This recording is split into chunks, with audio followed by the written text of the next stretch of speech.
Hi my friends, welcome back. Today I want to share with you 5 things I've changed my mind about since minimalism. If you're new here, I've been a minimalist for about 10 years now, and it has changed my life in many different ways. Not just my home or my stuff, but also just my life and my mindset. So today I thought it'd be fun to dive into that for this video. If you enjoyed this video, then you can help me out by giving it a big ol' thumbs up down below. And of course, if you want more videos about living a simpler, happier, and calmer life, then be sure to hit subscribe down below as well. And before we begin, a really big thanks to Skillshare for sponsoring today's video and for supporting the channel. Skillshare is an online learning community where you can watch all kinds of different classes and learn about all kinds of different things. I've actually watched over 50 classes by now in the 2 years that I've used them. At first, I learned about journaling, guitar basics, how to take better care of my houseplants. I used their classes to build my website. I took a digital design class that I used to design my decluttering ebook, and a lot more. Then when I first purchased my new camera, I watched a ton of classes about DSLR photography and videography to learn all about that. And recently I've been watching these classes on making digital illustrations in Procreate. So I made this one with a Skillshare class, I made this one, and last week I made this one after taking Dolores Naskren's class called Procreate Watercolor with Stencils.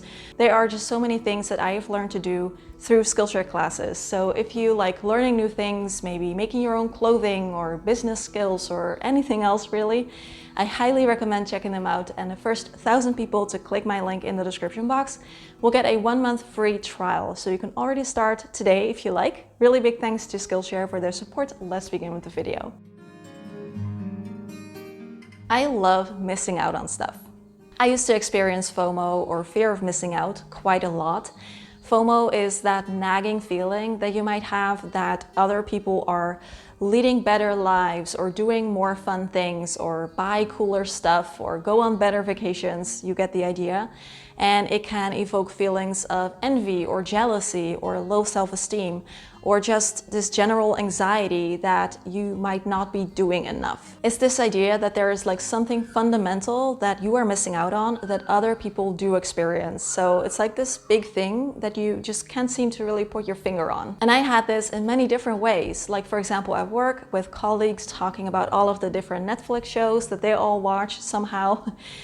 Would bring me stress, because how on earth was I going to watch and find time to watch all of those shows? But since learning more about minimalism, I've noticed within myself kind of like this big sense of relief that I don't have to do or buy or own or want all of these things, and that missing out can actually be a really wonderful thing if that means that I will then have more time and space and energy and money left over to do the things I really enjoy. And then I came across the term JOMO. I cannot remember where I first read it, but it means joy of missing out. And I thought this perfectly described this kind of mindset shift that I noticed happening within myself. Couple of examples on things that I now love missing out on. Sales tend to use the concept of FOMO quite a lot in their marketing. For example, there's this really big sale right now and things are really cheap, and if you don't buy this purse or shirt or whatever now, then you're gonna miss out on this really good deal. I now love missing out on these like really good sales deals, especially when it comes to clothing, and it is something that I just don't need.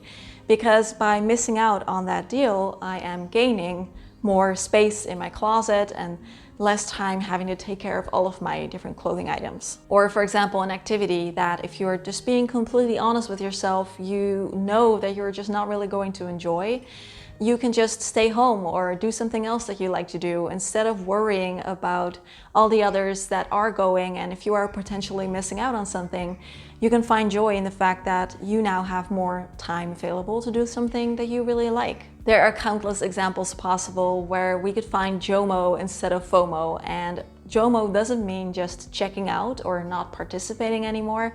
It just means not doing things that we don't enjoy or that we don't realistically have the time or energy for, simply because we don't want to miss out. And for me, it brought with it such peace of mind, because I know now that no, there is no like big secret that makes other people's lives more interesting than my own.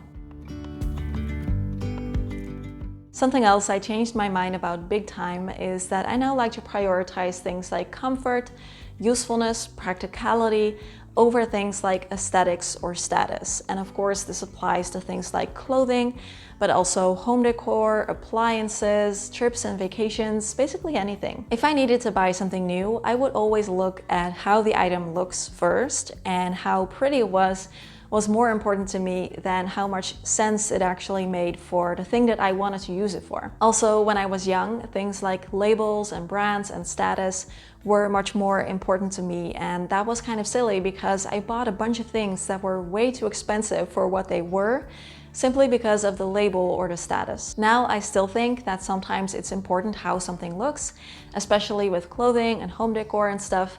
But the number one thing I look at first is, what will I use this for, and will this thing do that for me in like a satisfactory way? So is it useful?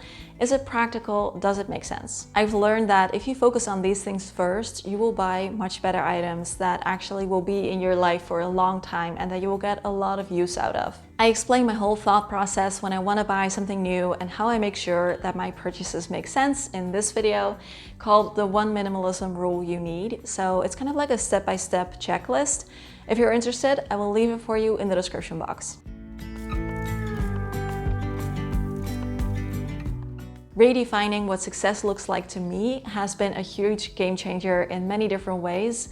Also, just really realizing that there is no like right or wrong way to do things, and I can choose to do things my own way.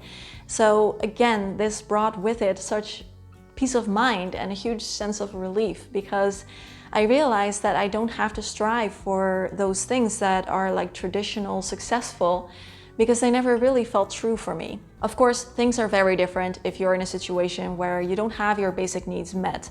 If you're struggling to pay the bills, then yes, of course, the traditional sense of being more successful, making more money would be very helpful. So I'm not saying that money doesn't matter, because it does. However, I did learn that once I made enough to just cover my expenses and save a little for the future and do something fun on the weekends, getting another promotion or changing jobs to make more money or to be like more successful really wasn't making me any happier. I'm very grateful for my job now, being a full-time content creator, working from home for myself.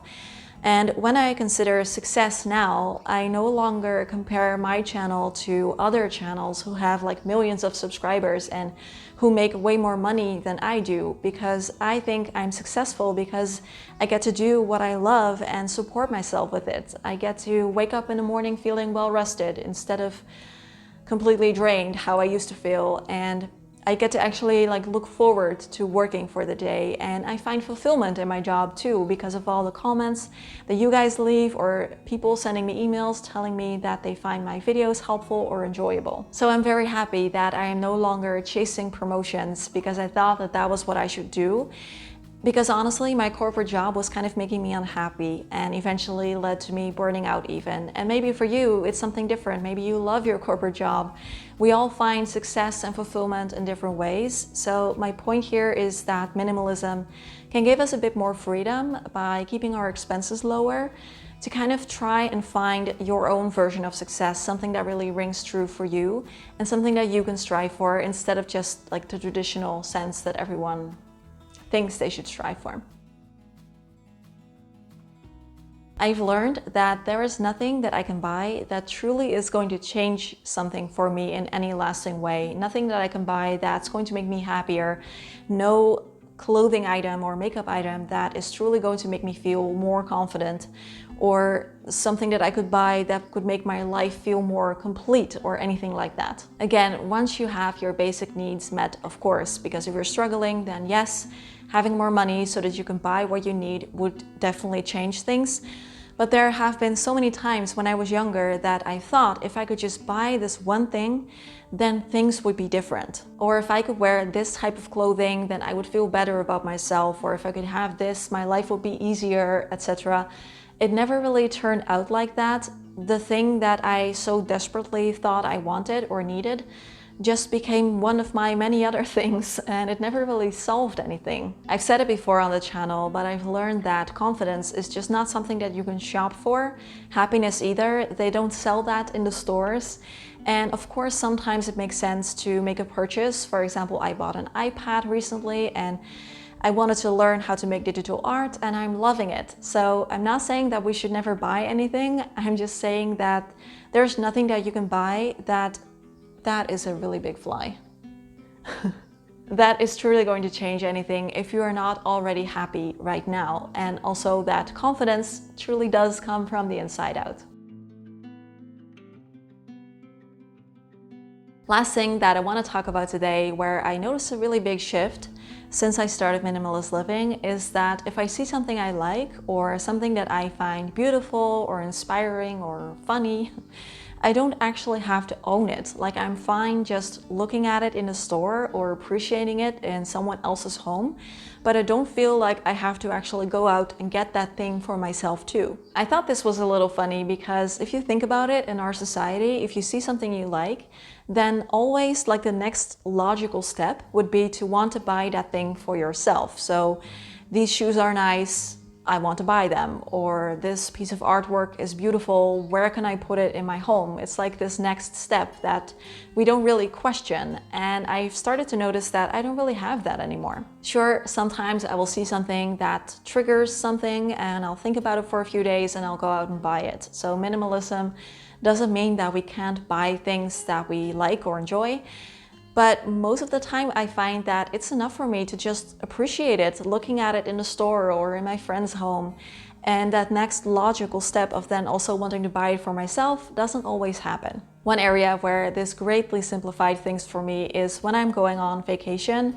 When I used to go on vacation, I would bring back so many things that I bought there, like souvenirs and stuff, and it would actually be stressful for me while I was there to try and figure out like which things I wanted to buy and how on earth I was going to fit them all in my suitcase to go back home. And with the exception of a few things that I brought back with me, most of them stopped doing anything for me anymore after some time has passed. So now walking around and looking at things on vacation is much more enjoyable and stress-free for me because I no longer have to think about, which kinds I want to buy and then how am I going to fit them in my suitcase to take them back home. So it's all like really nice and simple. Before I let you go, I kind of have like a really cool announcement that I want to make and also a question that I have for you. My next video is going to be with a good friend of mine, and you might know her too because Sarah from Abundantly Minimal is coming here for a week with her husband Jake. And I'm so excited because Sarah and I have been good friends for kind of like 2.5 years now, I think. And this is the first time that we get to meet each other in person. So I'm really looking forward to it. We're gonna spend a week just going on like different day trips and eating all kinds of nice vegan food, and it's gonna be so much fun. But Sarah and I are of course also going to film a Q&A video together right there on that couch. So if there's anything that you would like to ask us, anything you'd like to know, please leave that in the comments. It can be about us, it can be about some kind of situation that you would like advice on, it can be about minimalism or decluttering or something completely different. Please leave all of that in the comment section and I can't wait to see what you guys would want us to talk about. Also, don't forget to check out Skillshare and get your 1-month free trial, link in the description box. And if you enjoyed this video, then you will also really love this one where I share 5 things that changed my life forever. As always, thank you for being here. Questions, comments, conversations down below, and I'll see you again soon with Sarah. Bye bye.